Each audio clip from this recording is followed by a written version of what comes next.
Okay, I welcome you to another episode of Learning Stories. This is an audio and video show where I interview a diverse set of learners from the 21st century. On each episode of this show, we talk to a guest who has a story to share about how they acquired a set of skills and knowledge in a creative and innovative manner. In the process, we hope to uncover a new understanding of learning as conceptualized, imagined, and narrated by the guest on our show. Today's guest, Harsh, is someone who has always inspired me. We got to recently meet because of an initiative called Pint of View. But a little bit about Harsh before we jump into this conversation. Harsh Snehanshu is a tech entrepreneur and serial community builder. He built Your Quote, India's largest writing platform that is home to over 7 million writers and 200 million posts.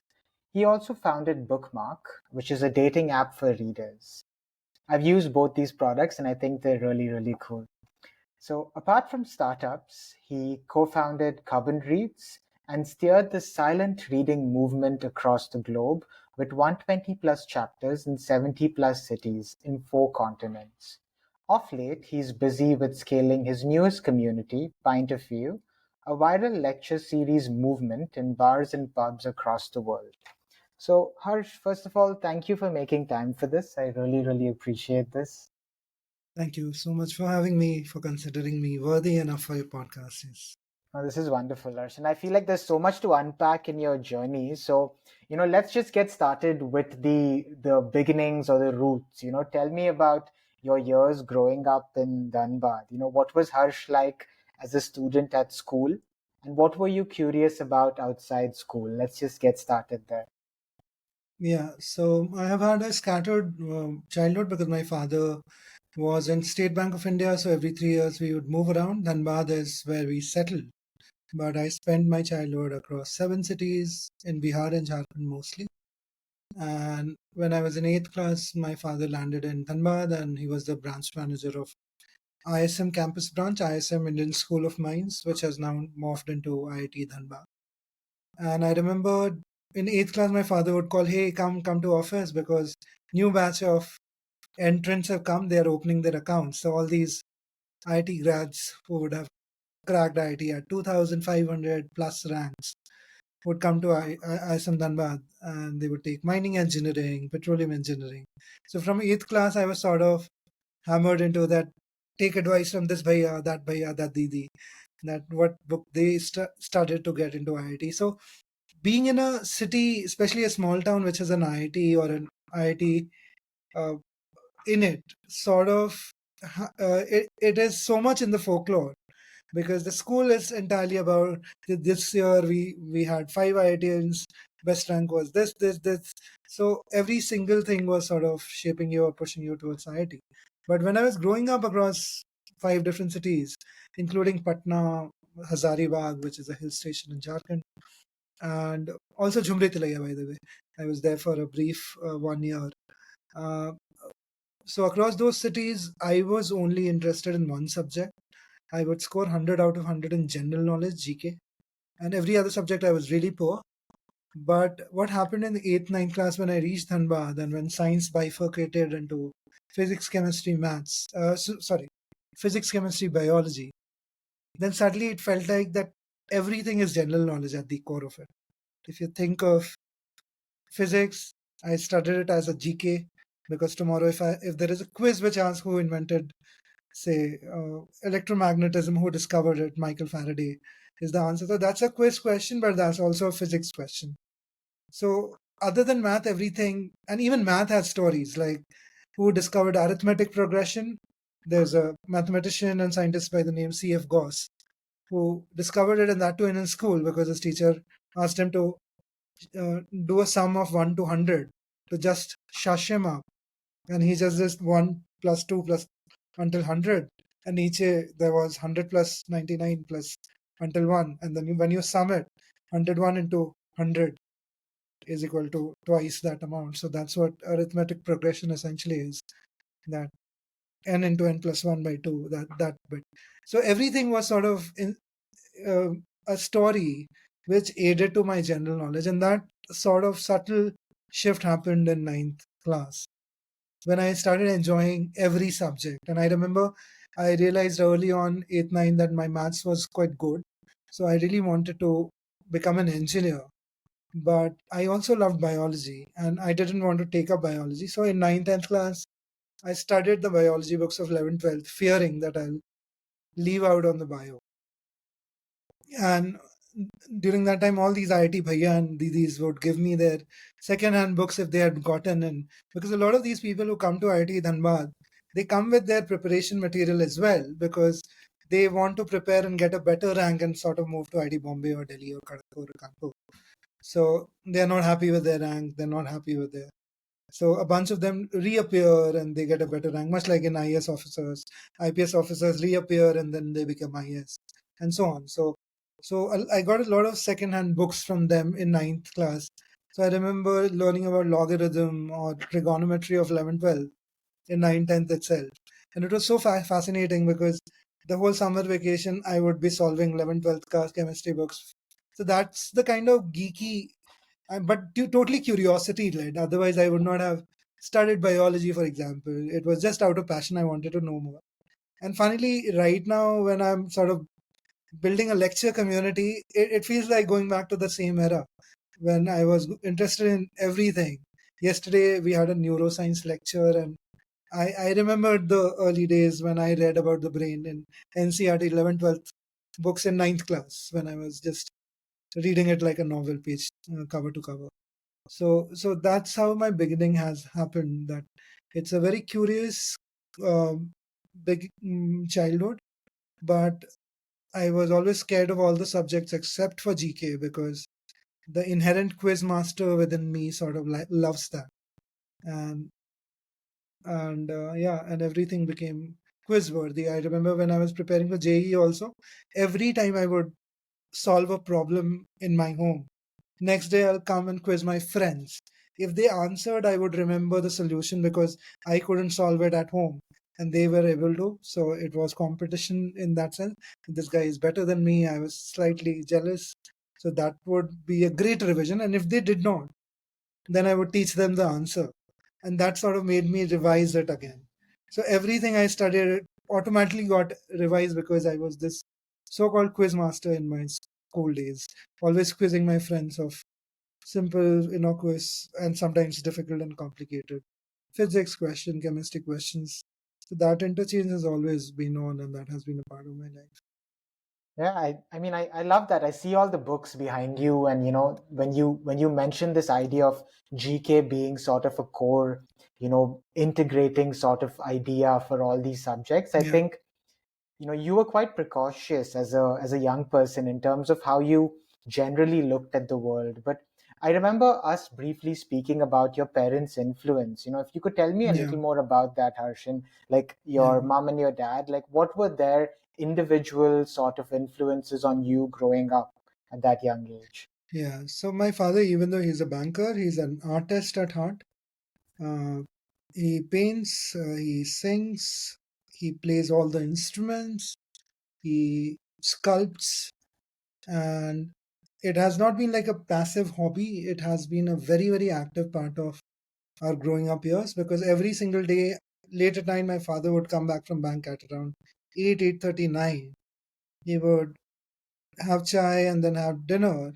And from 10:30 till 12 would be his alone time in the studio. He would be painting something. And early in the morning, we would wake up to him singing on the harmonium. So that's the kind of, and he has always been anti-job himself as an artist. He was like, "Beta, kabhi bank ki naukri mat karna. It is soulless. It will not fulfill your soul." So in a way, it was his rebellion coming back home and doing so much, and that sort of became a part of it. So I'm in a job right now, but my weekends are for myself, and I love building communities. I love playing instruments, so I make sure I don't miss out. I love reading, so all the communities you see is around something which is soul serving, I would say, um, something that adds meaning. Even bookmark dating apps are like so face oriented. We just hit blurred all the faces that talk with context, with meaning around books or maybe around your interest first, and then have the face reveal. So all the products has that. I think that my father's sort of ethos, that do things for yourself, Hmm. otherwise you will feel lost in the world. And my Yeah. father kept doing that.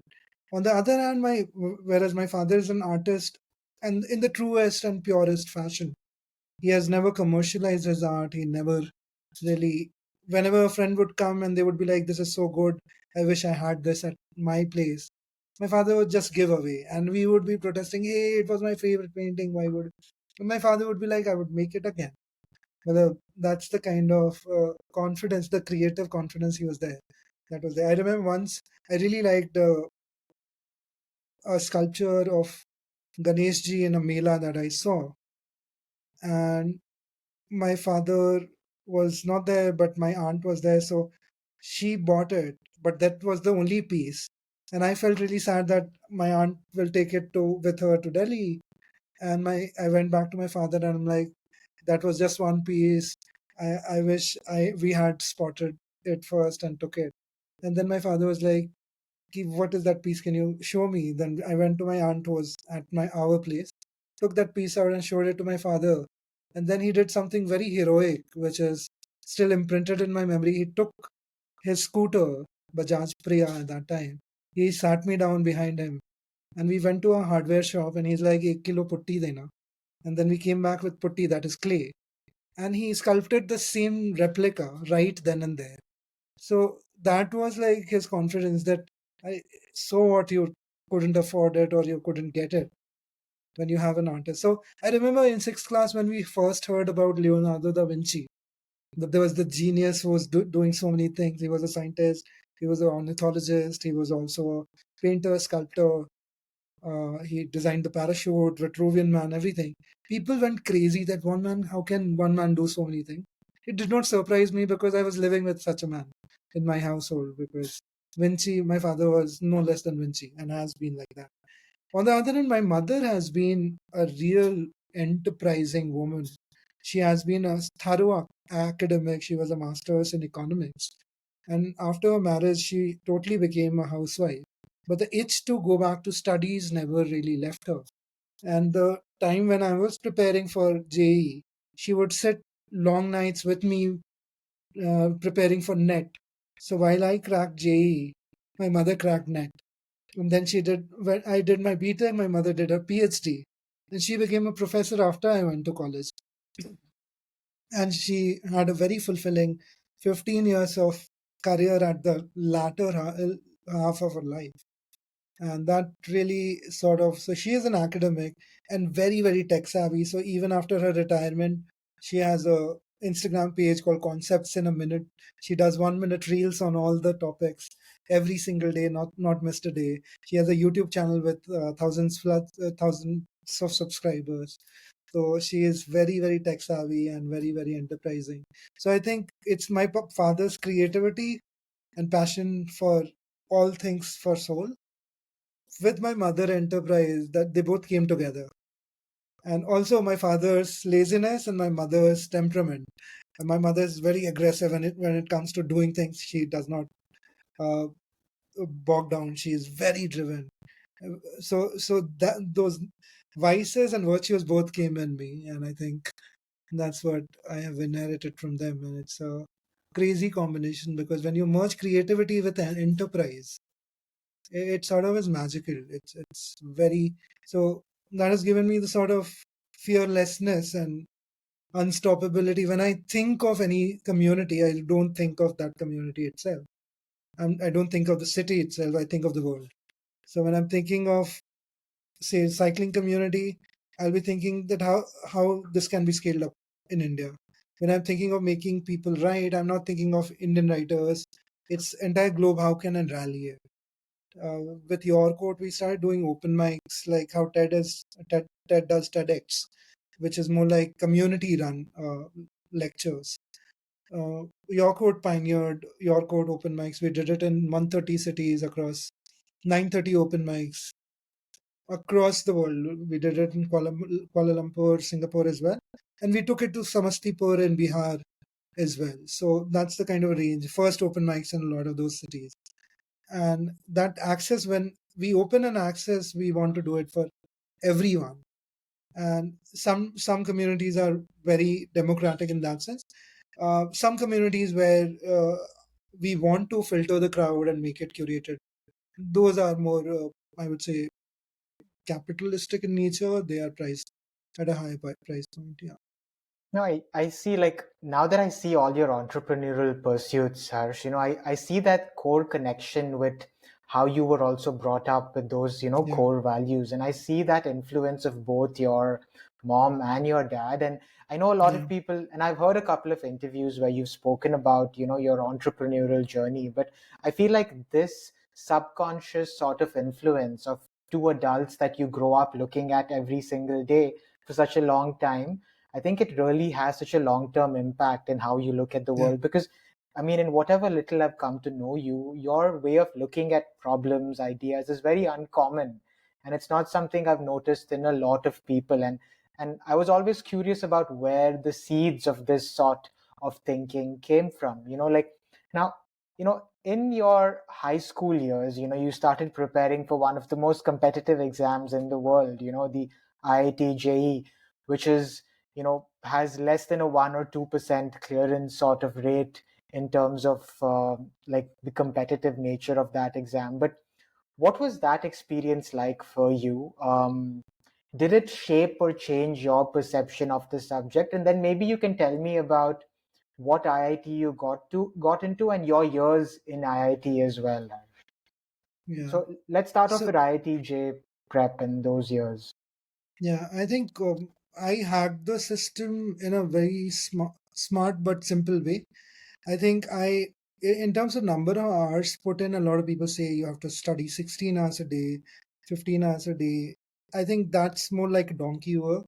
I probably studied 2 hours a day. I was an active gamer. I was playing FIFA, Spider-Man, all those on my newly bought computer at that time. Internet was not there, but gaming was there.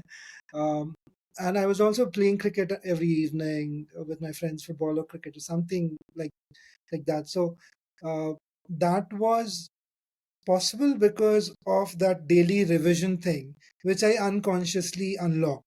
So I only realized later on that whatever I would learn in this tuition, I would sit with my for the 2 years. My seatmate in school was the biology topper, and I loved sitting with him because he would be telling me little bits of biology, and he was also a very good pianist and table drummer. So we were also jamming all the time. Every time in between period, we will be just singing and playing dholak on the table, and the exchange of information was so good. I would be telling him a little bit of about maths. He would be telling me. And by the way, that guy, his name is Ankit Ranjan. He went to become a doctor at Grant Medical College, and then he taught PGIMS. He was All India Rank 1 PGI, which has only 2 seats. He was All India Rank 1. So that his, what do I say? I mean, he was so dedicated, smart, but at the same time, very chill. So that whole idea about hustle, I have not found. I've somehow always ended up being around really smart people who would work hard. But I think smartness or smart work would be much more. Because I remember daily we would be discussing some study material or the other, but it was not in the syllabus. I was speaking about his biology, which has nothing to do. I was talking about Brief History of Time, which I was reading that time to him, about black holes. And then we would also be discussing Kasauti Zindagi Ki and Kahani Ghar Ghar Ki during that time, because my parents would be watching that every single day. And Kal Ye Hua, Komolika Ne Ye Kiya. So that gossip would also be there. So it was a very, very chill kind of a setup. And somehow I've always found friends who are too much like my guilty pleasure in the current days is Fabulous Lives of Bollywood Wives, Love is Blind. I liked Love is Blind so much that I adapted that into a feature of Bookmark, Face Reveal. It's directly lifted from Netflix, Love is Blind. It's not my original idea, but it's productized. So I think that calibration is very important. You cannot just be reading deep shit. You have to know what is on the ground to also later on develop the critical thinking. If this is massy, this is kitsch, and then this is literary, this is nuanced. So that both aspect needs to be sorted. So I think in terms of the people I made friends with, even now I hang out with, I sadly, most of my school friends are too corporate for my taste. So I have my own sets of friends who are doing something which is very niche, something very different. And that's the tribe. And I think with Point of View, that's the tribe I want to make a community of. That how do you meet a NASA space scientist or a neuroscientist if you come from a tech background? You don't, unless you probably match with them on a dating website or otherwise. But here it's a curated set of neuroscience lecture. Neuroscience enthusiasts will come. They might not be from the same background. Yesterday, for example, we had a neuroscience lecture. So many accountants and finance professionals turned up, venture capitalists turned up, because the curiosity about our brain is common. It's again general knowledge. It adds on to our general knowledge. So that curious bent is what is incisive. And when you are also discussing pop culture, you're criticizing it as well. So critical thinking becomes a part and parcel of your life. And yeah, so coming back to your question, which is more like, how did I prepare for JE? I had a lot of everything I would learn. I would quiz my friends next day. If they answered, I would remember because they knew it. If they didn't answer, I would tell them, and teaching is the best way to learn. So I would remember. So everything sort of got into my memory, and it never left because I helped build those neurons and those connections over and over again by asking my friends. And that sort of has become my go to when I get a business idea, when I get a story idea to write. My first job becomes of tossing that idea to a gamut of people, around 30 odd people, 50 odd people, and let them criticize so that all the loopholes and plot holes of that idea gets sort of buried or solved. And then it's chiseled final product, which is worthy of execution.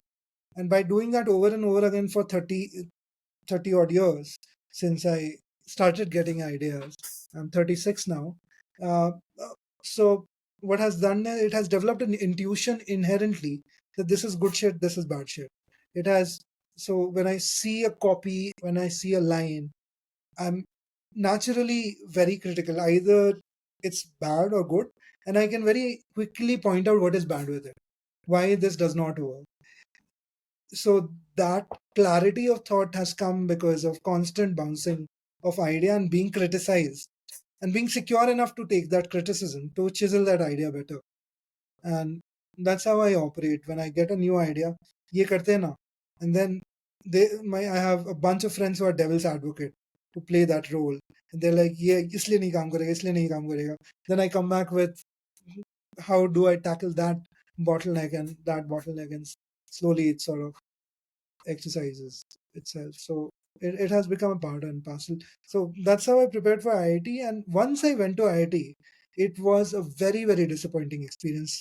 I had better teachers in my life in plus two than in IIT. I think IITs, they hire professors because of their research. They might be very good researchers. PhD is also about research, the mandate to become a professor. But they don't really talk about how good a lecturer they are, how engaging they are as speakers. Most of them are not. And especially in the first year, you get the worst of the professors. 70% of the IIT professors, they might be very good researchers, but they are very sucky teachers because they are too technical. So the lectures are no more fun. It becomes either.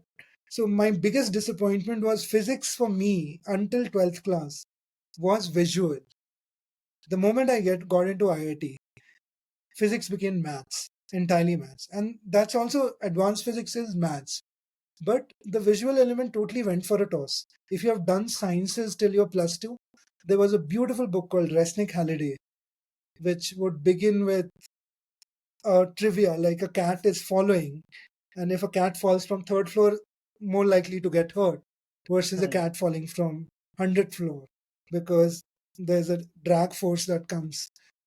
The air friction sort of makes it terminal velocity is the word. So when they fall, the force which is of friction and the gravity balance, and they are not really accelerating when they're falling from a 100th floor, but from a third floor they are accelerating. So when they impact, there's likelihood that they will get hurt. So Hmm. things like that trivia was there peppered in. And I would be so fascinated. Like if you go at a speed on a roller coaster at a particular speed, then you will fly off. So what is that optimum speed you can just stick? So it would begin with such visual cues, and then the chapter would answer it. Even H.C. Verma, it had two monkeys pulling a rod, something like that. But then when you go to college, everything is maths. And the teachers who are doing maths are not making you visualize it. Hmm. And you are suddenly discovering a bigger city, new friends, freedom, internet, movies on the LAN, and also girlfriends. So suddenly there is so much distraction with bad teacher, you lose interest. Hmm. And that sort of very few people retain that kind of interest which we have. And for 4 years, I just waded through my college. Uh, really enjoyed just 3, 4 good professors who were there. And the whole revision aspect went for a toss because um, I think it was so much of math I wouldn't want to pursue it going back home. It was not visual for me, and that's when I discovered writing. I started blogging on campus, and I my first blog was more about documenting the IIT experience for my friends back home who were dropping a year. That this is how IIT looks like, and that's how I started writing. And nobody would read my blog because it slowly moved to becoming this pretentious philosopher musings about how we should respect our country, how we should very, very ideal kind of blog, which nobody read. And then I sort of read Chetan Bhagat and then a couple of other rom-com of that time. There was a senior who wrote a book called Anything for You Man. It Hmm. was by Tushar Raheja. Very simple, but at that time it was a very engrossing book for me because I was falling in love with somebody and it was about first love, that teenage novel, pop novel, very, it's also called chicklit or ladlet. Hmm. Um, so when I was reading those books, I was like, I can write better than them. That's how most of the people who start in college, start writing novels in college, start. That you read Chetan Bhagat, you're like, you write better than them. And then you realize that Chetan Bhagat still is better than you because he has the narrative in place right from beginning till end.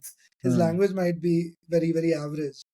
And it's so difficult to hold that plot Yep. throughout. If you've read Chetan Bhagat, especially for, I love 5 Point Someone, I'm very openly um, appreciative about it. I think where Chetan Bhagat really faltered is he did not grow from his first book to later books. Hmm. He remained stuck because he unlocked a market. He thought this is where the money is. So he himself did not read much. This is what I believe because his writing has not evolved. I see my writing after reading Chetan Bhagat, it was very basic. But I kept Hmm. on reading, I improved, I became a better writer. Yep. And so Chetan Bhagat is not a writer in my head. He's more of a businessman because Yep. he's sticking to that market. Durjoy Datta, same, sticking to the market. I know Durjoy can write better, but it's a market which is ready to lamp his books. So he's still writing those love stories, even Hmm. though he's reading better books, but the market has, and I think it's the peril of being a full time writer. I was a full time writer after college because I wrote a book on my blog and it was called very cutely, it was called Oops, an Erroneous Love Story. Hmm. And it became viral on campus. And then I reached out to a publisher, the same publisher which published all these writers like Durjoy, Ravinder Singh, Shrishti. And Shrishti readily published me, and they just had one caveat that you have to turn your book into a 19 character. So if you notice all the Shrishti titles, they had this superstition of numerology that Hmm. if my books have 19 characters, they become a bestseller. So if you notice, I too had a love story. Ravinder Singh's book, it had two dot after it, just to make it's Oh. grammatically inconsistent. Of course, I love you. The Shrishti version was had two dot and an exclamation mark to Hmm. fit the 11. Life is what you make of it by Preeti Shenoy, 19 characters. So my concise oops and erroneous love story was turned into a cheesy oops, I fell in love with needless exclamation around I just to fit that 19-hour bill. But the book became a bestseller. It ended up selling around 50,000 odd copies. So in Wow. my third year, I was making 3, 4 lakhs a year. as royalty. I financed my whole education. I had a Wow. girlfriend at that time. I gifted her fancy watches and whatnot. So it was a very, very royal kind of a life in college because I was the only one who was making money in college. And then after IIT, I was like, 3 lakhs is enough money because I did not have to pay rent. My college fees was barely 35,000 per semester, 70,000 per year, which was nothing. And SBI had this provision. The State Bank of India kids they'll get 50,000 as a scholarship per year who get into IIT. So that fees was financed by the bank and all that 3 lakh was my own. So but I did not waste it, but just gifted my girlfriend a lot of hi-fi stuff at that time. But in terms So of the field, Harsh, like what field were you specializing in IIT yeah, at I that? took engineering physics. So physics was so visual. I was so much in love with it. I wanted to be a physicist. I wanted to become a scientist. I have while my preparation, my father did a wonderful thing. He surrounded me with a lot of books. So I have read biographies of around 700 odd scientists, tiny biographies. Like if I'm reading Enrico Fermi during electricity chapter, or Michael Faraday during electromagnetism, or say Albert Einstein during Brownian motion or photoelectric effect, or relativity, or any of the scientists you say, like Heisenberg for Heisenberg uncertainty principle, John Dalton for atomic theory. My father would get a biography of John Dalton. So I got really interested in the stories of these people. Hmm. So once I graduated from scientist, I went into saints. I had a whole uh, love affair with saints. Started with Swami Vivekananda's biography, then read all the Yogoda Satsang की जितनी किताबें हैं उस समय. Yogoda नहीं, Yogoda is Paramahansa Yogananda's. This Hmm. Ramakrishna Mission has a publication, na? So Yes. Ramakrishna Gospels with Ramakrishna वो सब पढ़ गया. And then I read this book, Autobiography of a Yogi, in my 11th grade. Hmm. And for a short 1 year, 1 month, I renounced everything. I stopped studying. I was like, everything is mithya, the only truth in life. I was so impressionable. And I still believe that, by the way, that the only goal in life is to attain moksha. But Hmm. not in the Hindu Sanatani Dharma. I like more of Buddhism because I find it more scientific. Hmm. But yeah, so moksha or nirvana, whatever. Matlab the freedom from cycle of life and death. That's the goal of everything. Is material world is a lie. So that's what the book said. And I was so insistent on just leaving my home for the Himalayas because the book said that when you are ready, the guru comes to you. So I'm like, I have to tell the universe that I'm ready to renounce everything. And then my father got so panicked. He spoke with all the teachers that my son has sort of become this demented chap. He wants to leave everything and become a yogi. So teachers started making fun of me in school. They were like, "What am I hearing? You're leaving everything. Kab ja rahe ho? Jaldi niklo." Something like that. And my mother got scared. She hid the book. She put it in the bank's locker. I'd read half of it. She's like, if he reads the pura, he'll just run away. And apparently they had a story. Some saint came walking in and they were like, "Ki aapka bachcha ya to uh, he will become the prime minister or something like that, or a saint." So I'm like, I'm okay with either though. so so yeah, that saint thing, my mother got worried. This is the moment he will just leave house. And it was a very, very impressionable. It was so my father ultimately got home a spiritualist who I admired because he would talk about all these things like samadhi mein 4 ghanta samadhi mein aaj baithe and all that. And he comes to my home and he asked me a question that what am I hearing? What do you want to do? I'm like, I want to renounce everything. This furniture, this bed, this car. And he's like, these are not your things. These are your father's things. These are your mother's things.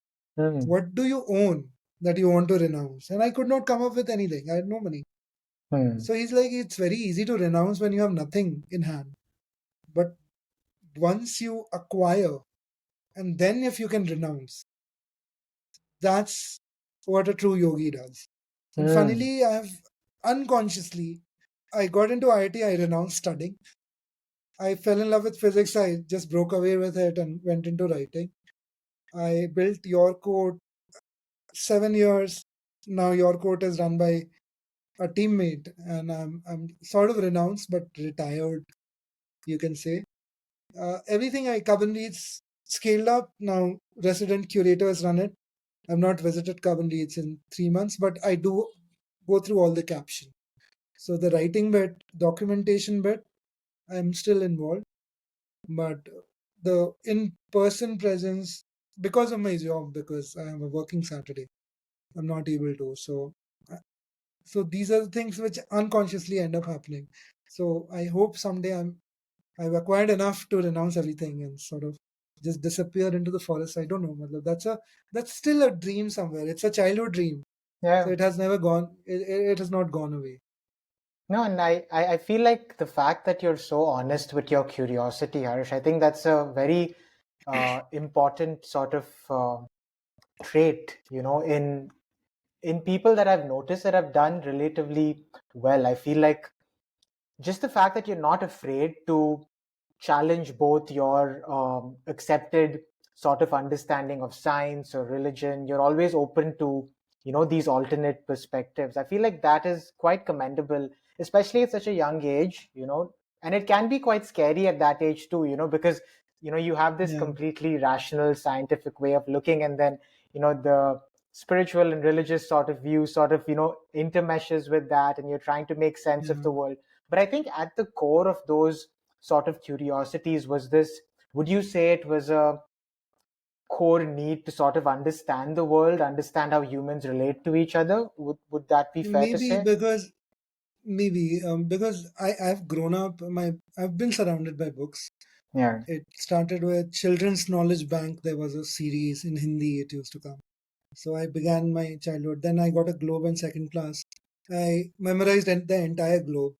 So I Yeah. would have this birthday game where people will come and they say a country like Nauru, Tahiti, and I would exactly know where it is on the globe. So Hmm. country's capital. So curiosity and learning has been very enmeshed in my growing up years. And I think in sixth class, I learned that science mandates you to have a proof before believing. Hmm. So I started quizzing my parents, my dadi, my mummy about, have you seen God?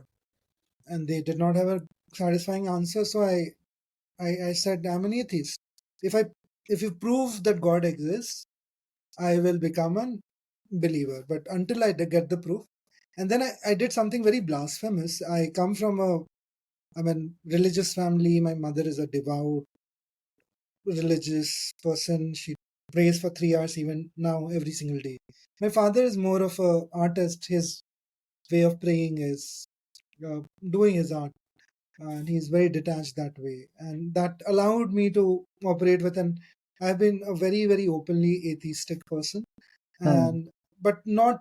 I will not fight another person. I understand why religion is necessary, and I think nothing explained it better than the movie Life of Pi or the book as well.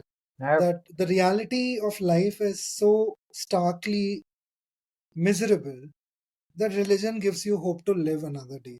Hmm. Otherwise, you need a lot of confidence without religion to just carry on with living another day. Hmm. And I believe because I did not subscribe to religion as a crutch, I had no other choice other than building that confidence myself. So I Yep. operate with that confidence that it's ultimately about faith, religion. So that sort of, so my religion is having that faith in myself. If I dream of something, I'll be able to achieve it, and no power in the universe can stop me. That's, you can say manifestation, you can say confidence, you can say good self-esteem, whatever. If you put it in Maslow, it will be self-esteem. If you put it on religion parameter, it will be about if you think like Rhonda Byrne, it will be like secret, law of attraction, all that. But ultimately, it's about faith in just the purity of your desire. Like if something comes from within me, I know it is going to work. It will take Hmm. its own journey. It will have its own struggle. But it is like I know for this fact, I can say it on podcast, which can become a prophecy, that I know Bookmark is going to become really, really massive. It's going to be my largest product out there in life. And Hmm. this is going to happen within a couple of years without me spending money. Because I just launched a feature on Bookmark which is just waiting to be discovered. It's an anonymous letter feed. You write a letter without your name, and people can send a like. And when they send a like, you see their profiles, but they don't see who they sent a like. They can just filter by gender. Hmm. And it's like going further beyond. Earlier, Bookmark had prompts which you would respond to. So you were basically answering what we wanted you to answer. But letter is you. Letter is what you want to put out. Some Yeah. people are like, so basically, we are making every user sort of put out a part of their heart on paper. Yep. And it's so earnest. It's just a matter of time the world discovers it. And the letter is a paid feature. Every letter you need to pay 19 rupees to write. So it will become Hmm. super profitable. It will become super viral. It's just a matter of time. I just know it. And give it a couple of years, I would love to come back to this video and say that, look, I knew it. And because this has come from the purity of it is so innate Yeah. that I know it is going to work. Like same thing for Cubbon Reads. When it started, I told Shruti, my partner, that look look at it. Within 3 months, will become media's baby.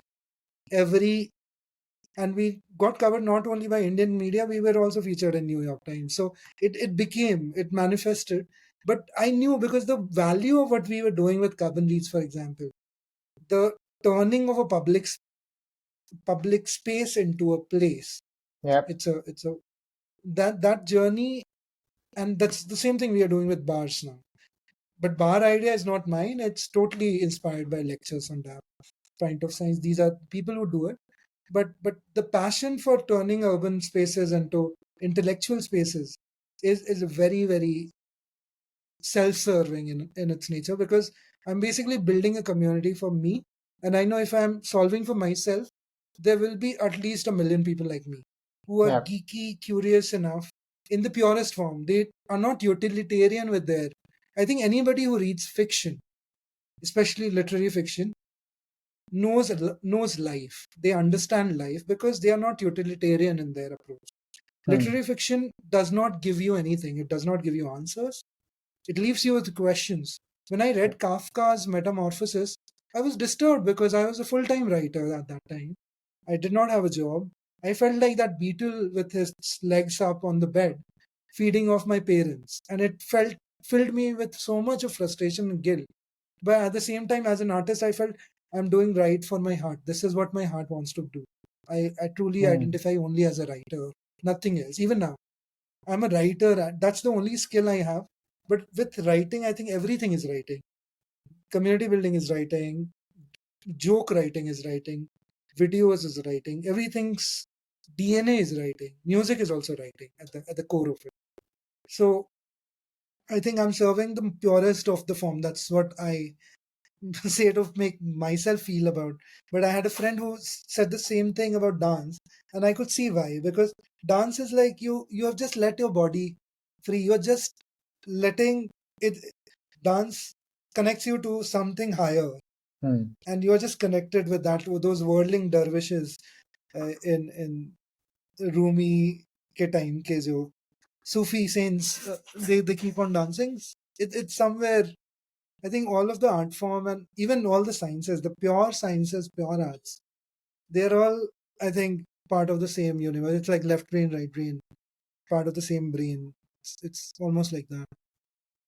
For I sure. And digressed. no, Yeah, I I think digressed a lot. this is exactly what we want, Harsh, because I think if you look at the nature of your projects, right, they're in such interesting, parallel, but also diverse sort of spaces. I think that's how your mind sort of works.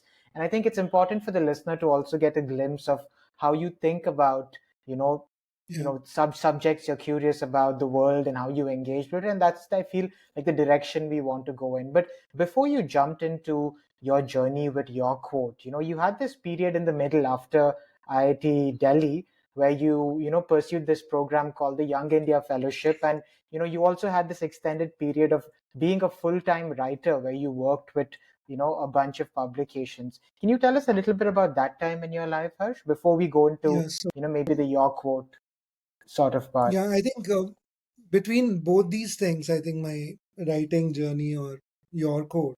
And IIT, there was 1 year when I just took a year off. It was a gap year when I traveled around the country. And that happened by chance. I started up a company in my third year of college. And just to give you a glimpse, I went to IIT Delhi in 2007 to 11. That was the time when Dipinder Goyal just graduated from IIT Delhi. 7 he graduated. He joined Bain. He started a company called Foodie Bay, and Foodie Bay would keep on reaching out to campus interns. So a lot of my batchmates were coding for Foodie Bay, which later on became Zomato. And Flipkart just started. 2007 was when Flipkart started. So I was in the campus when two revolutions were happening. One was startup, biggest names in current startup world, Flipkart and Zomato, they were coming up. And on the other hand, there was an IIT alumnus who was India's largest selling author, Chetan Bhagat. So publishing and startup. And I was in the campus doing both. So it was but natural for me to merge the two and build a writing sort of platform. But it did not come naturally. It came from a very, very different angle. So I wrote that blog, which got published. I started making money. I wrote a trilogy out of it because the story was incomplete. I left it open ended. There was a lot of reader demand that complete the story. Then I started writing the sequel. I thought I'll end it. The sequel kept getting long. So I ended the sequel again open ended. And the third, I hurriedly ended it. It was not like a very thought through end, but it had some plot holes also. I was 17, 18, 19, but it had an entertaining kind of an end. So that whole comedy of errors sort of culminated into a 3-part series. So when this happened, I was already making some 3-4 lakhs a year. And in campus, you think that's a lot of money because that's entirely your savings. You don't have to pay for electricity, food, anything. The fees has covered it. And also ITs were subsidized that time. I think now the fees is much higher because number of seats have gone up. There are more quotas. So we also got individual rooms very quickly now. I think every person has to be crammed into, 3 people are crammed into one room or so. We had our own rooms. So coming back to, so after that thing happened, I started writing. My book got published. That time, Chicken Soup for the Soul had come to India and they were doing Indian Soul series. And I contributed around 10 stories to it. So much I contributed that in the last book, they also put my name on the cover, amongst other celebs, including Sushmita Sen was also contributing. So I was like, my name is there with Sushmita Sen on the cover of a book. Yeah. And so that was happening. So being the enterprising person, thanks to my mom that I have been, I was like, I made money from my book. I made money from my short story. They would pay 1,000 rupees per story. But for a student, 1,000 is also huge. So I was like, how can I make money from my one-liner? I'm writing every day on Facebook, these one-liners which people are liking. And very lame one-liners also, like, a chappal a day keeps everyone away, rather than an apple a day. Or some philosophical ones like, friends can wait, dreams can't. These two-liner, one-liner I would write. And I would be like, 300 people like me, like my post, those one-liners. Every day I would come up with something or the other. And I was like to mil raha hai, gratification mil raha hai, but I also want to monetize it and I also want credit for it. And that led me to start this thing called WittyShit.com, which was like all the witty one-liners, you put it on a portal and we would turn it into a merchandise, which was a very bad business idea because it's cost intensive. But there was a company at that time called Ink Fruit, Bombay based. Ink Fruit used to crowdsource designs and print it on t-shirts and sell it and give royalty from sales. So when we thought of monetizing uh, creativity, we thought of merchandise, which is not a scalable way of thinking. Now I would never do that. But we ended up doing that because my co-founder at that time used to sell t-shirts in colleges. There is always that enterprising guy who brings t-shirts in colleges. So my co-founder was that person. So he onboarded, we printed around 1,000 odd t-shirts, spending 2 lakh rupees. One from my pocket, he borrowed from his parents and put that money in. And ultimately, that entire t-shirt remained a dead stock. We could not sell it. I mean, product was easy to build, we thought we'll put a stall in Rendezvous. We put up a stall in Rendezvous, paid 15,000 to Rendezvous, which is the fest of IIT Delhi. But we also put, also this is another learning, we also put custom printing, that we had a screen printing there. We got it rented, that we can click your photo and within 20 minutes you get a t-shirt with your photo on it. So everybody opted for that. So that sort of recovered some of our costs, but the dead stock of 1,000 odd t-shirts with 10 odd one-liners in it, design, remained with us, and we kept on carrying it wherever we went. And that stigma of that load of lost money, we could never recover from that. And then there was some fights also happening between us. So I exited the venture in 12th. And when that exit happened, I went back home, and my parents were like, now get into job. All your friends are now in a job. They will become senior. If you join 1 year later, this is the time. Reach out to your alumni and all that. And I had just seen this movie called Into the Wild, and it blew my mind. I was like, college ke baad, college is a cocoon. You don't know anything about the world when you're in college. So I was like, I want to know my country because I want to be a writer. And I cannot be writing this chick flick or campus novels for life. I want to write about India. I want to write about my father. I want to write about growing up. I want to write about so many things.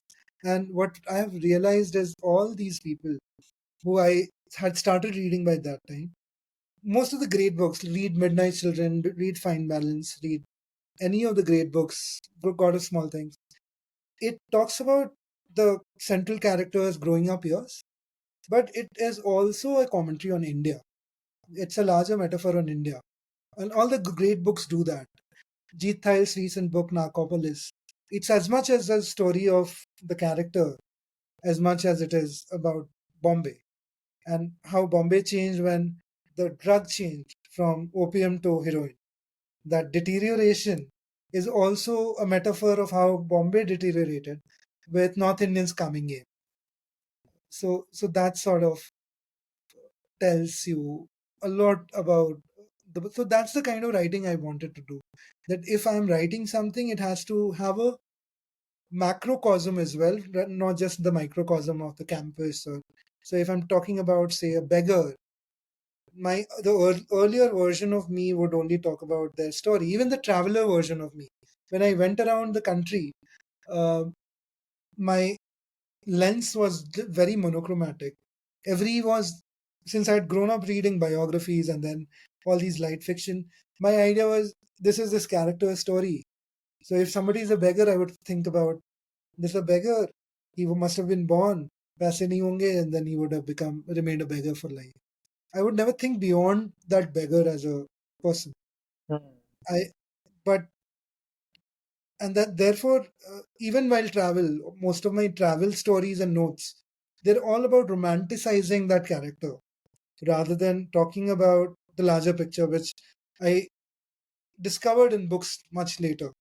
And during that time, one good thing happened because of that is that I realized this because the books I was reading at that time, I read Midnight Children during my travel. I read Maximum City by Suketu Mehta during my travel. And I sort of realized that these guys are not just talking about Bombay in Maximum City, but they are also talking about India in a lot of ways. They're also talking about the socio-economic landscape, the political landscape. It's so layered. It's not just this happened, which is what most of my writing at that time was very plot driven. And the second part was also language. I mean, the kind of language Salman Rushdie uses.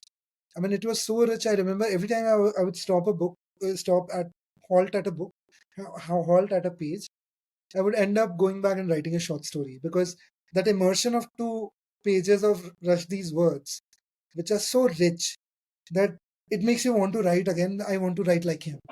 And then you try to write like him. And that's how the whole influence goes like. So during that time, I realized that I don't have the lenses to see India in the way these great writers do. So what do I need to do? What am I missing? I realize I miss arts cast education. I have never really educated. I've not been educated in the arts. I've been educated in the hard sciences. And how do I go back to arts?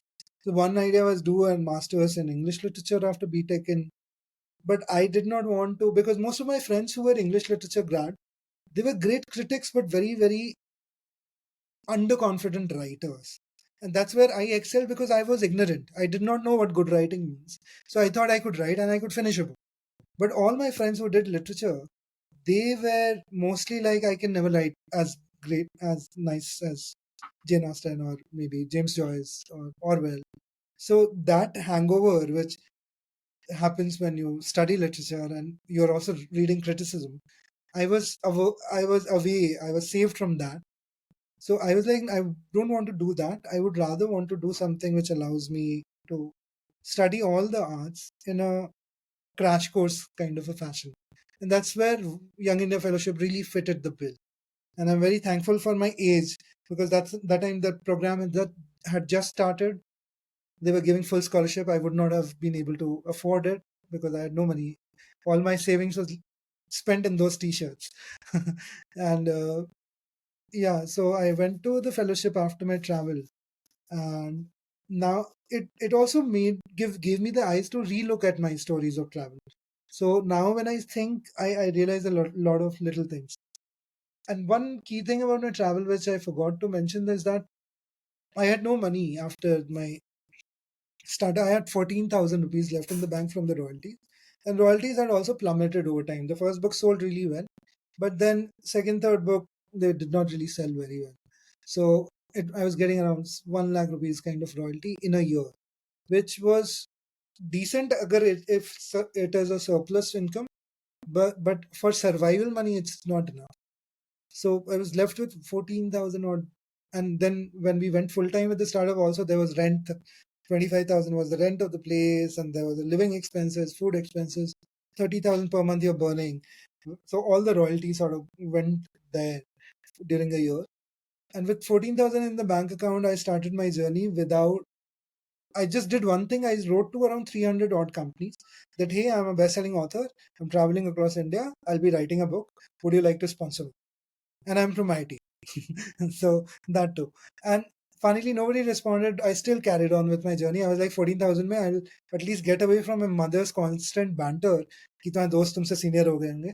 So I just left on a Garib Rath through Bhubaneswar, and I was like, Vizag tak jaunga and then I'll come back. And when I reached Bhubaneswar, I spent 3 days. Then I went to Peepli, which is a village. Then I went to Puri. When I was in Puri, I got a call from Alok Bajpai, who is the CEO of Ixigo.com. And Ixigo had just started 2 years ago, and it was quite sizable, but not at the current IPO Ixigo it is right now. It was still a very privately held 40 people employee, Series A raised company. They had just raised money from, I think, this Make My Trip at that time. And Alok Bajpai calls me, and I'm on the Puri beach, and it's very windy. And he's like, Ki Harsh, I saw your proposal. This is something I wanted to do after college, but glad somebody from IT is doing this. I would love to help you. Uh, so I had in my proposal, I had asked for 1 lakh rupees or 3 lakh rupees. So I'd love to give you that 1 lakh in exchange of wherever you go, you give us an address, we'll send you goodies, and you distribute it. So Ixigo ka tum distribution karo. And he was like, yeah, when do you need money? We'll send it next month. I'm like, I only have 3,000 rupees left in my bank account. And Alok is like, and he was really surprised. He first asked me, Alok asked me that, when do you plan to start your travel? He was thinking that I'll raise the money. And then I said, I'm already in it. I'm in Puri right now. It's my third day.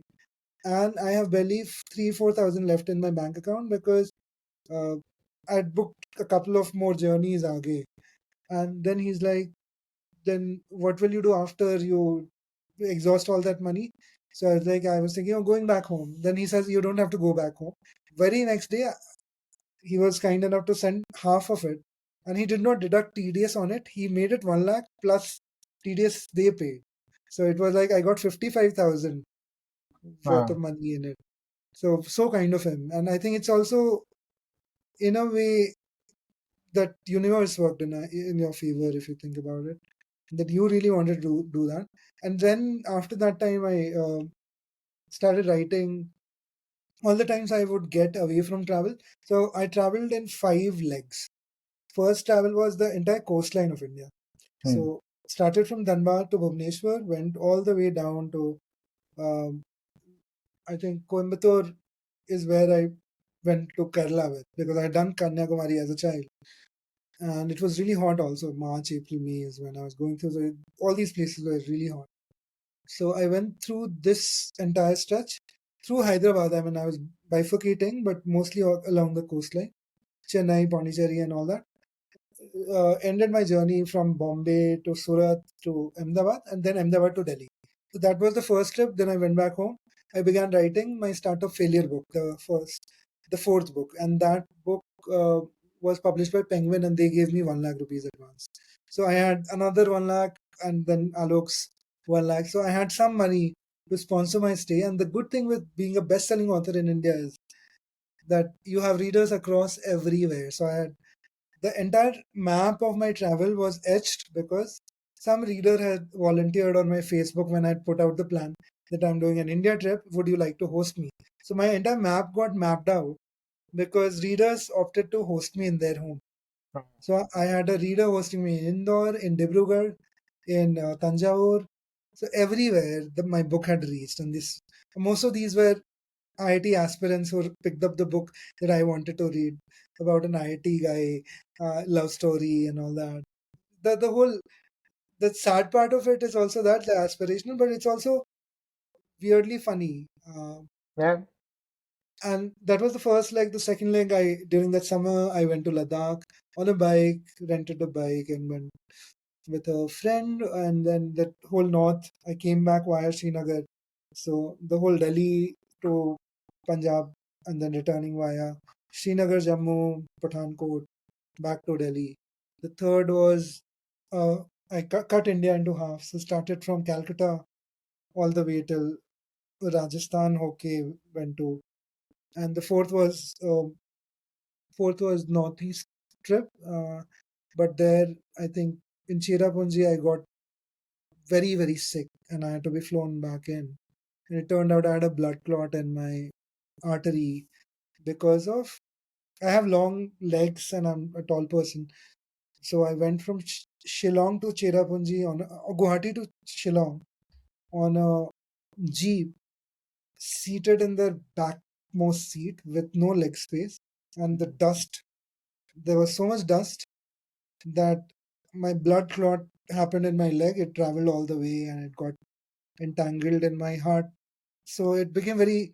It was very. It was almost like a heart attack because you sort of get breathless because heart is pumping blood, but one artery is choked, so it's not able to go through. So I had to be rushed back in to Calcutta. I was in hospital for 7 days, and then my parents were like, "You're not going again." And I was on blood thinner for 6 months. So that happened at a 21-year-old, and they were also surprised. Nobody had seen somebody like that so young. Generally, it's a disease which happens to older people. Hmm. Blood thinning tablets they need because of cholesterol, etc. I was very fit. I was very mobile. So they were surprised, how did it happen? Then they realized they did not encounter anyone doing such a berserk way of pan India travel. Did that scare So you that though, Harsh? Like, did that not incident? really, not really, but uh, I did all that was asked. I used to wear those, what do you call it? Those long socks that Hmm. there's a word for it, which sort of prevents blood from Got it. coagulating and all that. Yeah. And I was vegetarian for a year because I was advised only to eat green vegetable because they help produce RBC. Yeah. So that was a good time health wise. And yeah, and then post that, what happened was when you do so much of travel, the first thing that travel does to you, it makes you want to go back and study because now you Hmm. want to read more. And that's when the Young India Fellowship sort of happened. Went there, and I think Young India Fellowship sort of quenched my desire for good teachers because what Ashoka does really, really well, they don't only look at the credentials. You might be a PhD from Harvard, but if you're a bad teacher, they will not call you again. They'll Hmm. give you a first chance, but they take the student feedback really, really seriously. So we have seen that happen. Two to three professors during our course time were very verbose, and they were not. They sounded well, but they were faff. Hmm. They were faffing. So we gave that feedback. They were never called again. So that sort of becomes a very, very good. And Ashoka was also my experience that how an institution does not have a power dynamic between teacher and student. Because most of us were graduates, some were people who were coming after working for 4 or 5 years. I think my MBA colleges will be similar because people are young professionals, no more students. So you can chill with the professor, you can joke with the professor, you can have a banter with the professor, you can smoke and drink with professors. So that sort of broke down the boundaries between, and I realized how good that setting is when you have an instructor who is not inaccessible or who is not, I mean, you don't have to, I mean, out of courtesy, bow down to them. Yep. You, you can have a fun to and fro with them, banter with them. Yep. So I think in a lot of ways, point of view is also, I mean, I want to match that level of lectures. And we have been able to get that kind of very, very charming professors who are very, very accessible. All of the people, they spend at least an hour after the talk just lurking around with the instructor because that's the kind of culture. And the vibe is also very chilled out. You're drinking and listening to. So it sort of quenched my thirst Young India Fellowship. And I think because our batch was fully scholarship wala batch, I think 60% of us were full scholarship. So it had a lot of middle class people. So the tribe I had was people without loans. And I think that's a very, very important aspect of Young India Fellowship, which currently, I think my friend who is running the YF program is actively working towards making YF fully sponsored again. Because when you have a fully sponsored course, and that too a 1 year course, without a loan on your head, you are not looking for a conventional job. So my batch was to 2013-14, most of us on full scholarship. All of us ended up switching careers. Somebody came with a pharma background, B pharma, went into English literature. Somebody came with CA background, went into international relationships. I came with a writing and I wanted to be a journalist. I became an entrepreneur. It was only possible because all of us could choose not to take up a job for the sake of it, for the sake of paying a loan. We could wait to find something to our liking. So that really was, and I think post that, I think YF has become very costly as well. And I understand because they pay the lecturers really well. They also have the greatest infrastructure of all the university. I think nothing matches Ashoka.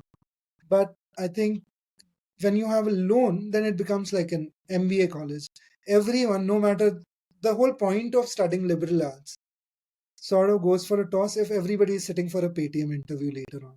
So I think that freedom to switch careers, take a low paying job.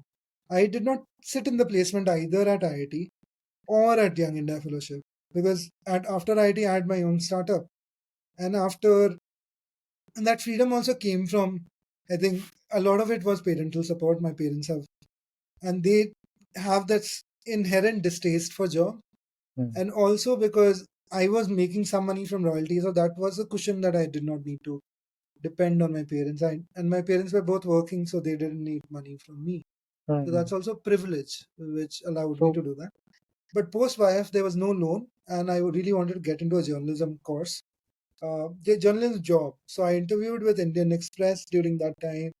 And during the whole course of the year I was traveling, I was also freelancing as a journalist for Hindu, wrote a couple of for Caravan as well. They all, I think my time as a full-time writer, I detest the most. When I look back, my biggest struggle days was that because when you are doing writing for money, I ended up treating every friend like a source. So if I'm meeting a friend, if I'm catching up with you, I'm like, koi naya insight pata chala gaya, koi scoop hai kya? So everything was like making my ends meet. So I started being very transactional with my friends, which my friends, or even I later on did not like. And secondly, I had to bargain for 500 rupees with the. I wrote an article called Pangs of Wasipur. It was the cover story of the Hindu. And I hail from Dhanbad. It was easy to. My mother's student was from Wasipur. So he showed me around. And a funny story happened that he showed me around on an Enfield. and I wrote that I changed his name but mentioned the Enfield, and apparently it turned out to be the only Enfield in Wasipur at that time. Everybody else had a Splendor or something else. He was slightly uh, rich from, uh, and he showed me around and he gave me a lot of trivia. I wrote all this, and then the goons reached his house, bet him up. This guy, poor guy, hapless guy, just because I dropped. It was a journalistic blunder that while I'm hiding the source, I'm giving away a very thing out, Yeah. yeah, out there. So that really taught me about journalism, but he also mentioned it to my mother that please ask Bhaiya to not come to Dhanbad for at least 1 year, because Hmm. these guys have noted down the name and they are noticing every train coming from Delhi if this name is there or not. So we were scared for 1 year. I didn't go back home. So that, Wow. and this became, I think Hindu reaches Dhanbad one day late. So that, and these guys probably don't read in English either. But this became famous because Anurag Kashyap retweeted it. Hmm. So I wrote this article. The Hindu paid me 3,500 for this, for which I traveled to Dhanbad on a 1,700 tickets to and fro. So 3,400 was my travel expenses. Yeah. I tried to ask Hindu to just pay me 500 rupees more.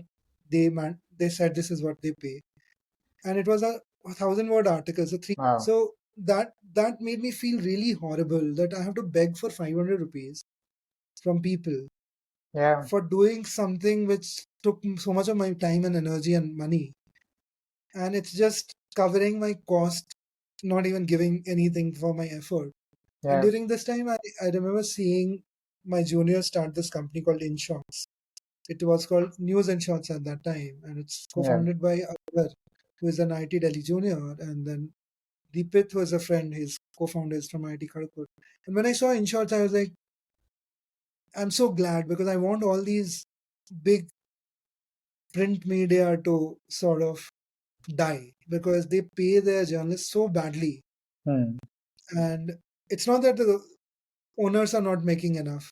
Owners are drawing crores of salaries. That just the journalists are being paid Don't. peanuts, and that's standardized. So I was like, "Ki technology will disrupt journalism. Technology will pay writers better. If this is what is going to happen, if newspapers' future is in shorts, then books' future is also an app." And that Hmm. sort of sent me into this dizzy. But Your Coat was not the first product I started with. I was too much passionate about location as a. I wanted to solve for real estate because I accidentally rented a house which had water issues, and it turned out all the three tenants before me left because of that. So I Hmm. was like, yeah, I will build TripAdvisor for real estate where people will write reviews so nobody has to go through anything like this again. And it was so, I think it was a great learning because it was such a bad idea. In terms of, that's where sometimes a lot of us think that this is a problem worth solving. Yeah. And when the first step we do, imagine अगर इतने सारे review होंगे कितना अच्छा होगा. So you just jump on the 10th step without realizing how will you get to that Yeah. इतने सारे review. Yeah. And when I started building, I built the product and I started waiting for reviews to come in. Nobody wrote reviews. Hmm. It just kept on going. So it was quite sad.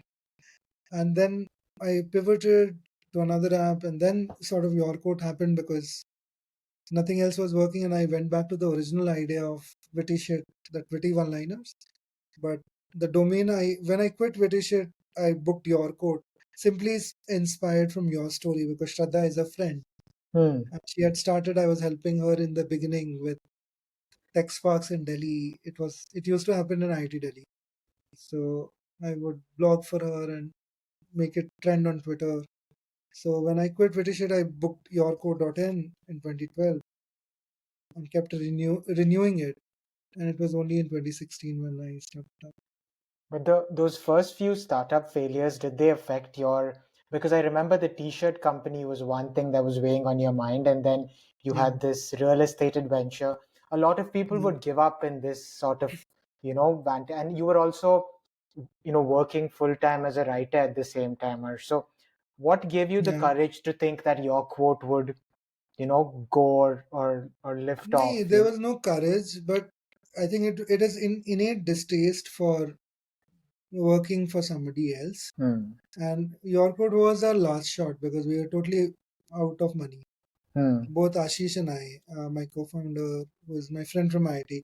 Uh, so we were totally on the last bread and butter. And then I reached out to Pramath, who is the founder of Ashoka, that please incubate me in the campus. So they were supposed to start a entrepreneur in residence program later on, Hmm. but they allowed us in 6 months earlier. So we were given free stay on campus, Wow. free, and 15,000 of stipend as well, which covered for our food from the mess. So it was like a 6 month of free stay at Ashoka in that 5-star campus, building series of apps, and then finally we built your code. And Wow. your code took off from day one because it's a viral product. If you write on your code, you will want to share your content to the outside world. When you share, it has a watermark. It's like Prisma. And in Hmm. fact, Prisma was our inspiration. The Prisma was turning pictures into artwork. We were like, we'll turn writing into our artwork. But Prisma was just as a tool because Instagram was already there. We Hmm. also built a community on top of it. It was a social product. It was like Instagram for writers. And initially, people would start using your code as a tool. And that's also a learning that if you're building a product, make it single user use case solve for that. Hmm. If a user can use it as a tool for a really long time, and during that course of the process, they realize that they suddenly have 200 followers who are liking, then they become engaged with the followers and they start checking their posts as well. And suddenly it becomes a community. Another thing which we did with Your Code, which was very, very fascinating, is that we started Facebook groups of called Your Code Family, and we Hmm. had one rule. We realized that writers are the most narcissistic of all the people. They just want to promote their writing. I hate writers who you meet and then they're like, hey, this is what I wrote. Why don't you read it? I don't want Hmm. to read it. I would read it if somebody other than you sends it to me. I don't trust you sending it to me. And the entire your code was filled with, hey, check my quotes. Suddenly you will receive a notification that somebody commented on your post, and then you open and, hey, check my code, like my code. So we banned the word check my code in the comment. You cannot write. So people then figured out a way, c dot h dot e dot c dot k dot check my codes. Then we Hmm. banned that also. So we used AI to filter out all those things. And then we realized that in your code, when we were building a share feature, like a story feature, we realized if we give story, people will just keep posting their own post on the story Hmm. because writers are narcissistic. So we disallowed, we didn't put the add to story feature in your own post.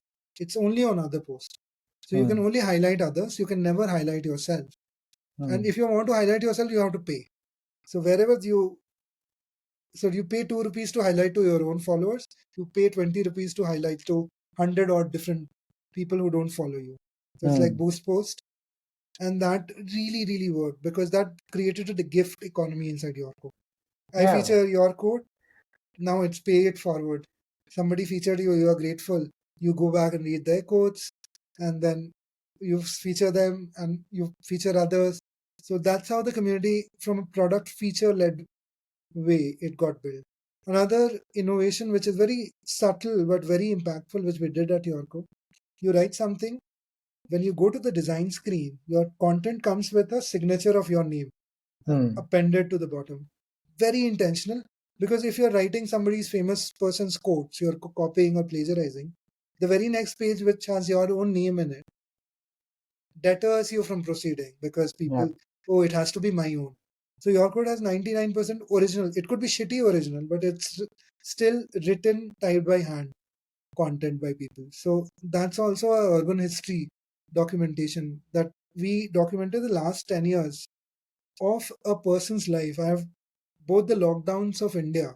If tomorrow an anthropologist or or even a sociologist wants to study what India was doing during the how India's emotional state was during the lockdown, Yorkut is the repository. So that's why when Yorkut struggled to raise funds because of TikTok, all the investors' sentiments shifted towards video platforms.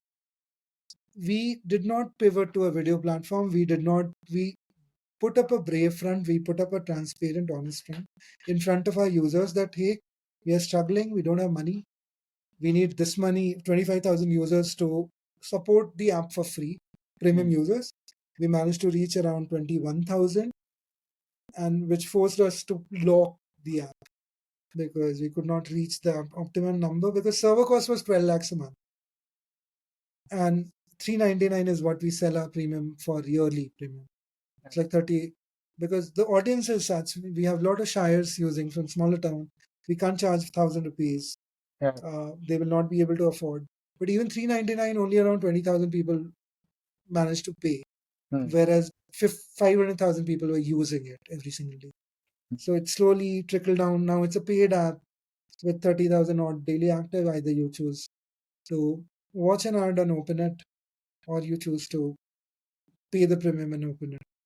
And it has slunk our rating down from 4.6 at its peak to 3.2 because people hate paid. But even now, the server cost is around 5 lakhs per month, which does not allow us to be full time, because if we start drawing salary, we'll not have enough money to pay the server cost. But we are very intent from a very, very cultural perspective to keep your code alive forever, because we are documented. It's public history of India, basically. Yeah. No, I So we agree, have Harsh. yeah. Sorry, go ahead. Go ahead. Yeah, it's like we have documented a person's journey from, if you see 2016 to now, if they have been a Yorkcode user, you have seen them go through multiple breakups. You have seen them get married. Some get divorced. Some have babies. Some have second babies. Everything is sort of documented. Some have entirely put their lockdowns in it, their travel journeys in it, and so on. It's like that. So even now, Yorkcode, the people who are buying premium are people who have 10,000 plus quotes in 10 years. So imagine 1,000 quotes per year. That's like 3 quotes a day, 3 posts a day. So that's the kind of frequency with which people write. Yeah, and it's like an archive of their thinking over time, Yeah. which is very valuable to them. It's like a family photograph that you, Yeah. like an album that you have that you don't want to lose. And like Yeah. around this time, like you did not stop with your quote as a product. Your passion is also for building communities, Harsh. And this is something that, whether it's the silent reading movement, which I think Cubbon Reads was the home chapter of the entire global silent reading movement in a lot of ways. You and Shruti were the core sort of founding members and the founders of that. So something as simple as reading in public spaces, the idea of Cubbon Reads, why hasn't anyone thought of that before? And what was the story behind how Cubbon Reads was born? And why do you think it became such a big sort of global movement? Yeah, I think to build anything original, you have to be critical by default. You cannot, if you are a person who gets impressed by other people, I don't think you can build anything original. I, by nature, am very, very critical about every single thing. My default reaction to the world is, this is bad. And then I put it on the other person or other thing to impress me. I always take that I am on a pedestal, basically, to the world. So that's how I approach the world, because if you're, for example, I hated Blogspot. I was a very active blog user, but I then realized that blogs did not build for mobile. When mobile smartphones took over, until 2013, I really enjoyed Blogspot WordPress. But then it comes to a point where I'm using my smartphone more than my laptop. And then I realized Blogspot, even now, it's not optimized for mobile. You cannot open dashboard of Blogspot and write a blog. And because mobile inherently is a visual medium, the screen itself is visual. So everything has to be communicated in pictures or videos. So it has to be visual. It cannot be plain text. So all the other writing platforms, they just focus on plain text, plain text, plain text. Twitter, because it was short, it managed to circumvent it. Short because they could enlarge the font size. Each tweet looks really big. So it's visual in its UI, it's visual. So I think Twitter was the only one which sort of did this. The second problem with blog was I used to share it on Facebook at that time, 2013. Nobody would click the link because people started consuming their content on Facebook. So what I started doing initially, I started 13 to 16, I posted all my content directly on Facebook. And then it was very bad for portfolio management. As a writer, I want to have all my writing at one place. But there is also one tweet about Barack Obama. There's also one tweet about Jan Lokpal movement in the middle. So it's not an album of my thoughts. It's also about links I'm sharing. So Facebook became multimedia. And then Instagram came in, but it did not have a writing tool. And even now it has a create tool, but it does not allow me to copy text. So if I write something on story, I'll have to rewrite it or use ChatGPT that extract that text. Or if you Yeah. are an iPhone user, you have that feature. But it's so complicated. Your code from day one, I was like, copy text is going to be my game changer. Edit text also. So all the your code, the wallpaper is provided by us mostly. Sometimes people upload, but people's text is what we save at the backend. So tomorrow, if all the wallpapers get deleted, right now we are optimizing server costs by deleting a bunch of codes of all the users who have not logged in last 2 years. If you are a dead user, but it does not delete your code because the text file is still with us. But that image that you have created is 250 KB, and there are 200 million of these. So 100 million, if I delete 100 million odd posts of deactivated users who have not logged in, I still can recover your code because your text is there. You'll have to again choose a wallpaper. Your That's server the costs go down, right, in the long Yeah, so that 5 lakh can be brought down to at least 2 lakhs, 3 lakhs. So that's what right now we are working on your code to optimize the cost. term. And yeah, it's a beast because you're basically playing with people's content. So basically, you send out a mail, like Facebook also starts sending all your live videos will be archived or deleted Yeah. because it's huge file. It's costing Facebook so much money for no reason. Yeah. So they are also optimizing. So it is understandable. Yeah. We were But yeah, talking about something. Yeah, but about about Cubbon Reads, Harsh, like yeah, I think now with Point of View you are going down the monetizing path, but Cubbon Reads in a lot of ways is still a community led, sort of yeah. not, It's I mean, it's not for profit, and it's largely led by the people that attend it. And yeah, without meeting you for a year, I had moved back to India recently, and I did not have any other third space to go to as an adult to meet other people in a city like Bombay. And that's yeah, when I found a space called Juhu Reads. And I just walked in, and it was one of the only spaces where I felt like I didn't have to explain anything. I could just come and be who I wanted to be. So I felt like it was such an important public space for yeah, a young adult because I mean, a lot of people don't talk about it, but it's very hard for adults to make friends because we don't meet people consistently yeah, outside work too, right? So this yeah, idea of Cubbon Reads, like not only yeah, what happened with Cubbon Reads, but how did you expand it to other cities, and yeah. and what were the Why did it challenges? work? Yeah, how did it start? I think I just digress in the previous question only. The simple reason is I began with uh, Kabali started because I completely detest book clubs. I Hmm. think book clubs are just a way for the curators to feel good about themselves. That's all there is. Because book is a very, very personal experience.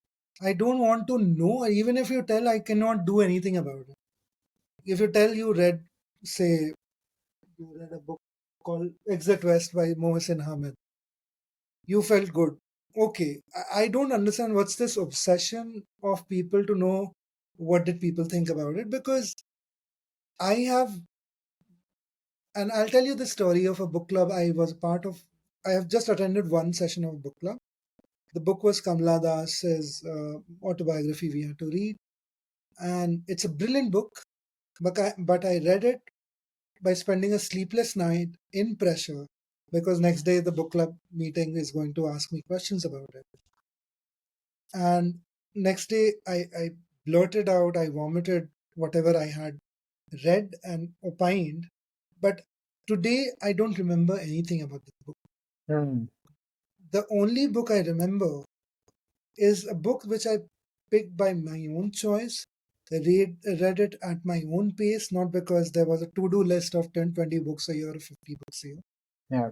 Like Kafka's Metamorphosis, if somebody says they finished in one go, I, I sort of judge them because it's like wine. You cannot really sip it. If you're dunking it in one go, you're not getting it Yeah. because It's every not a page, race, right?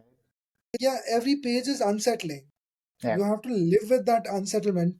You have to have that hangover bother you for good 1 week or 2 weeks, in your own ways.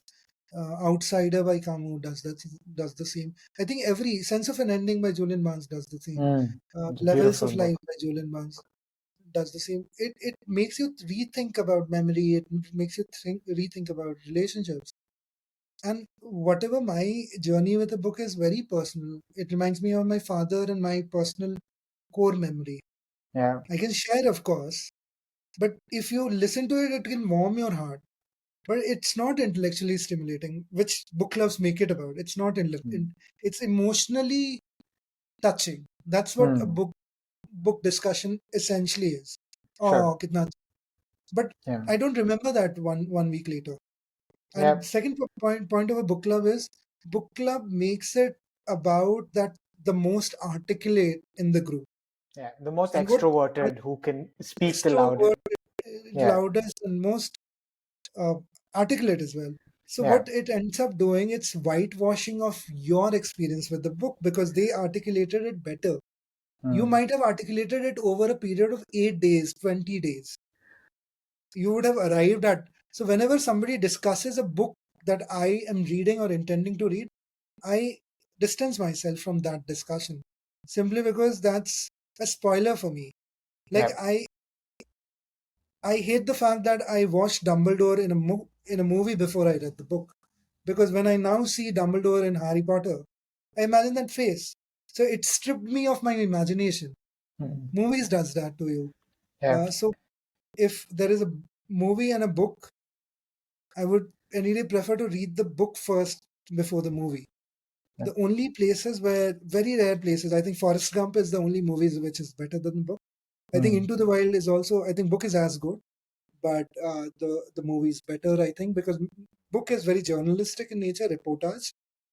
Book is, the movie is more like a memoir, Yeah. which is, which has a personal element to it, which Yeah. And book also does, but it's a third person. a beautiful music too. The Eddie Vedder Yeah, track. Eddie That's Vedder, yes, amazing. Yeah. yes, That was brilliant. amazing. Yeah. Yeah. So I think that was where I came from, and I think when Shruti and I started going to Cubbon as well, we would read our own books. We'd never discuss. I think there's a beautiful talk by Zakir Hussain, Ustad Zakir Hussain, late Ustad Zakir Hussain at Google.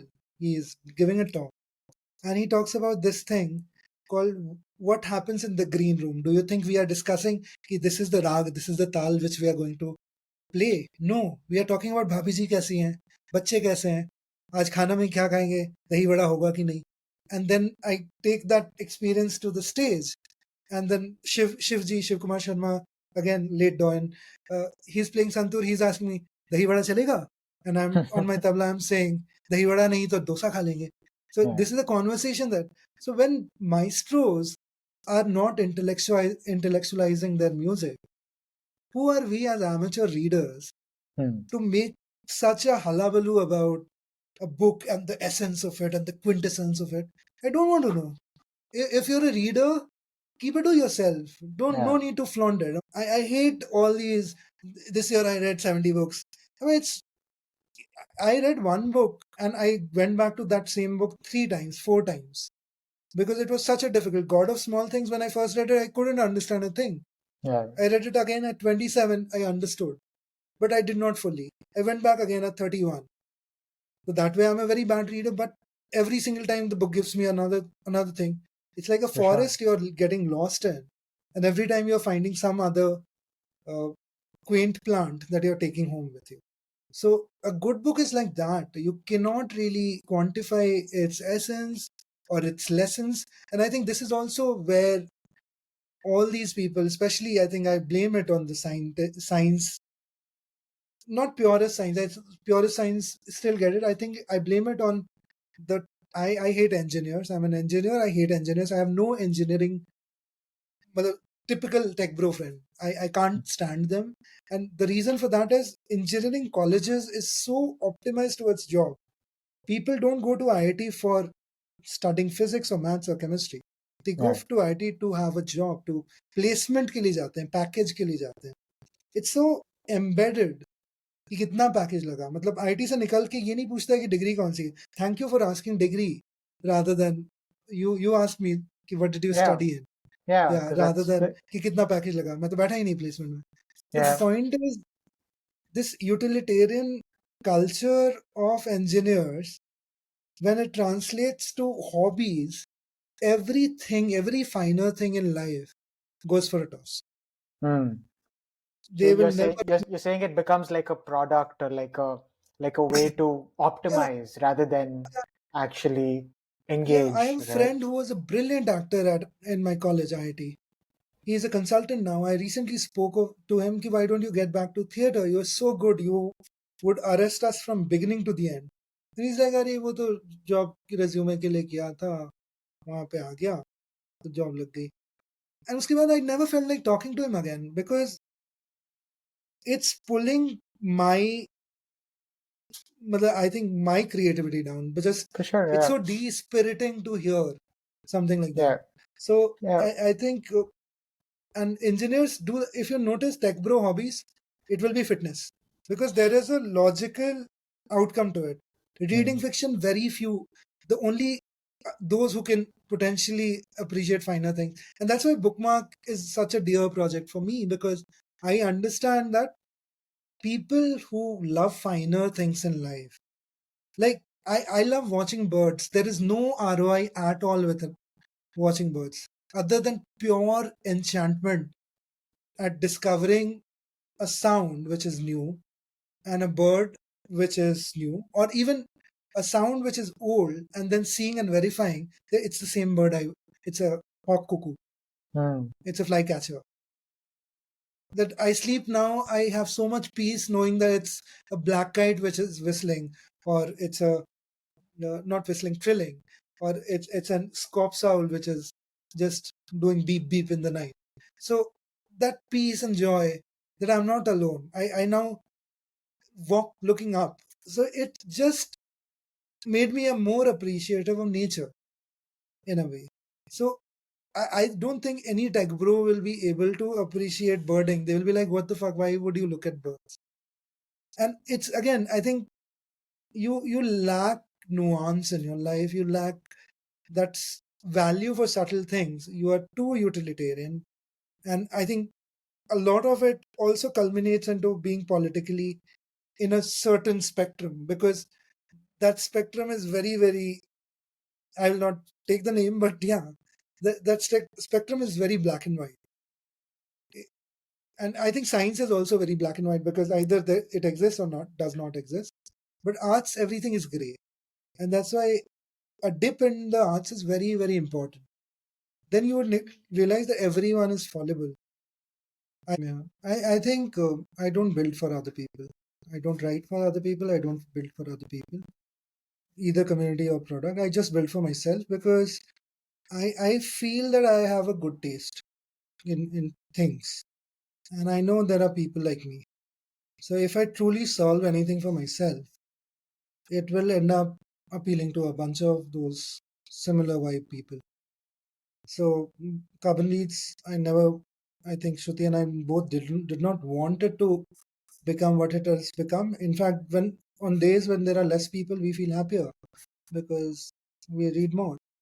There are less people to photograph as curators. There are less people to interact. So whenever a chapter curator reaches out to us that I've been getting only 1 or 5 people, I'm like, you're blessed. It's when you do the reading, I think that's the core intent. You started out to read in the park. And we have also received very, very fun and very innocent messages like, hey, somebody started another chapter around 100 meters from me. It's in the same locality. Why did you guys allow that? And I'm like, what's your intent? Are you doing it for yourself, or are you doing it for making people read? What's your intent? Because if you truly want people to read and get back to reading, then I think you will be happy about it. I mean, we are the ones who started Lalbagh, initiated all the sub Bangalore chapters because we wanted everyone to, and there was no monetary incentive even now. With Cubbon Reads, we have not even used Cubbon Reads to market Bookmark or ourselves or Point of View. Nobody knows who is behind Cubbon Reads until you read it in the press. So, but so that's how, and it. I think in retrospect, when I think about Cubbon Reads, I also realize that it's so important for the city because everything else in the city is commercialized, including Point of View. Uh, everything else is commercialized. But I think Point of View, we are charging for curation because we, again, we have the taste. We'll get you the best people. We'll not settle for anyone who is not good enough. And it is also allowing us to pay the lecturers well. But in Cubbon Reads, it was the only space. The idea itself is doing it in a public space which is free. So there was not even a single ounce of motivation to monetize it. Because the moment you monetize it, you have to move out of the space. How can you monetize a public park?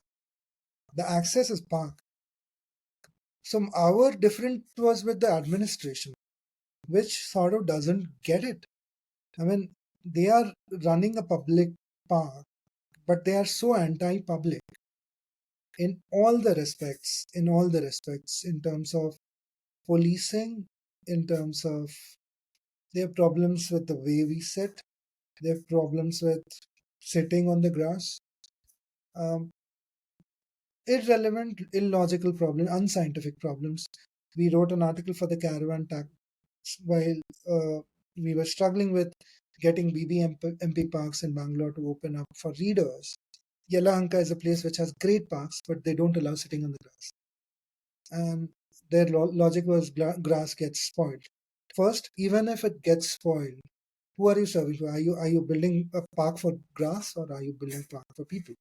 Second, if it does not get spoiled, we spoke with horticulturists, and these guys told us that the only way to damage grass is daily foot traffic of 7 to 8 hours. We are weekly, once a week, and 2 hours, 3 hours max. And that too, it's not foot traffic. You're not running, you're not playing football on it. You're not running, it's not a pitch, which because of people walking over and over at the same part, it sort of makes into a puck dundee or sorts. So, yeah, so illogical. I think that it's simply from a place of deep mistrust for young people with which the administration operates. They did not care if we spoke their language or not. They thought we were people who were doing things like drugs and other things in the park, where we were just sitting in the book. I remember during the Secret Santa incident, they took books, they unveiled it, trying to find pudiyas of what no God knows, and they only found words, and so disappointed they were that it was only words there. So I think all these communities come from a deep place of reclaiming public spaces and reclaiming it for an intellectual purpose, but not intellectualizing the activity. That's also even in Point of View, it's the only intellectual in the room is the lecturer in the truest sense, because they are the ones you have to listen to. You are definitely asking, but and you are making your point, but it's also a space much like all the Reads chapter where you can come silently read and leave without having to speak, without having to interact. In this very same DNA, Point of View also has that DNA. There's so many people who come just to attend the lecture. They don't have questions to ask. They might listen in on what others are asking, and when we are doing the group photo, they don't come for the group photo, they just leave. And I love that. There's no mandate. You can just come for the lecture and go. I was that student. I was too shy and fearful to ask questions, but I intently listened to all my lecturers. So it did not affect my learning in any way. It was so that space that allows you to not talk, to not socialize, is missing in the current sense of community. And I think if we are building chapters, you are running Juhu Reads or Point of View Bombay, we have to preserve that silence bit. I think Cubbon Reads work because of silence. Even Point of View works because it's the only non-workshopish intellectual activity and when it is not workshopish, so it means you can be passive. You don't have to be, it's not like a pottery class where you have to use, even that is very pleasurable, but you might do it once a month. You might not do it once. But lectures you can attend every week because you have this core memory of attending lectures every day.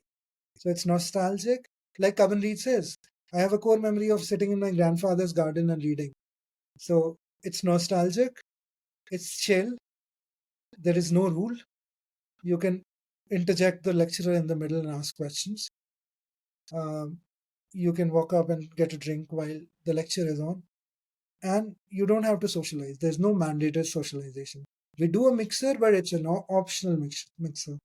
So that way, it's very, very freeing as a community. I can be an anonymous presence in that community if I want to.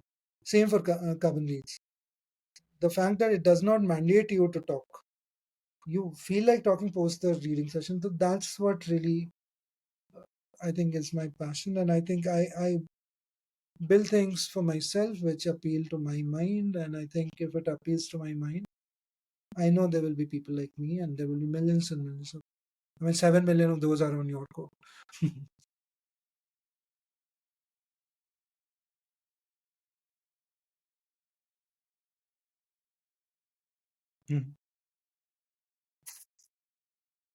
Yeah. So I think everything is somehow seeped into nostalgia for me. Lectures reminds me of college. Reading in a park reminds me of my grandma's place. There's a garden where we sit and read and do things. And cars, as my grandfather had an old Fiat. That time it was new, and it passed away with him in 2002. So when he died, his corpse was taken to the his hometown, and then my mama sold it off, and the memory sort of died there. So when I came to Bangalore, I came from Delhi, and Delhi. The best part about Delhi is every nook and corner you see an old monument. The one thing that I really missed about Bangalore is the lack of there are historic places, but it's relatively new. It's not really old. And in general areas like in Indranagar, etc., you don't in popular areas you don't see many old things. So for me, I found my monuments in these old cars, and Bangalore is such a great place for all. I think Bombay also and Calcutta also. There's a subculture of old car keepers, restorers. So Indranagar has a lot of old Fiats, Contessas, etc. And when Shruti and I started walking in Indranagar, we started capturing those. And then one day I was just like, why not make a page? Because if I'm capturing the same thing, I'm doing it for myself. But I'm like, if I'm seeing it, so many other people also will see. They might not have a platform for sharing it. Why not build it? So we made a page called Pretty Old Cars. And now it's a huge community. Well, not huge, it's 2,000 followers. But all of them keep sending me. So I have cars, I featured cars from Cuba, Uzbekistan, Japan, US, of course, Mexico, and Peru. So it's a worldwide contribution. We have featured some around 500 odd old cars. And still, I have three more that I got today, which I have to feature. So it's something that just, I feel like I've created a map of old cars across the world. So now people message me, hey, I'm in Delhi. Where did you post this old car? So I send them the location and so on. So that sort of, we also ask the location of the car when they spot it. So if it is not a moving car, especially if it is a defunct car, so we can actually go and walk up to. So I do plan to host a old car walk in Bangalore someday, where I just take people around Indranagar to show them 8 old cars. And I'm not a car geek. I'm an urban history geek. So I don't know much about those cars, engine, etc. But I'm really curious that someday, somebody must have parked it there, hoping to take it out the next day. And by some twist of fate, they never took it out. So I'm very curious what happened that day. So it's like an investigative journalistic project as well, and also an urban history project. So yeah, it's a tiny community we run. And yeah, I think next year there's a plan for Shruti to open her bakery. So excited about that. We will, yeah, we'll open a bakery together.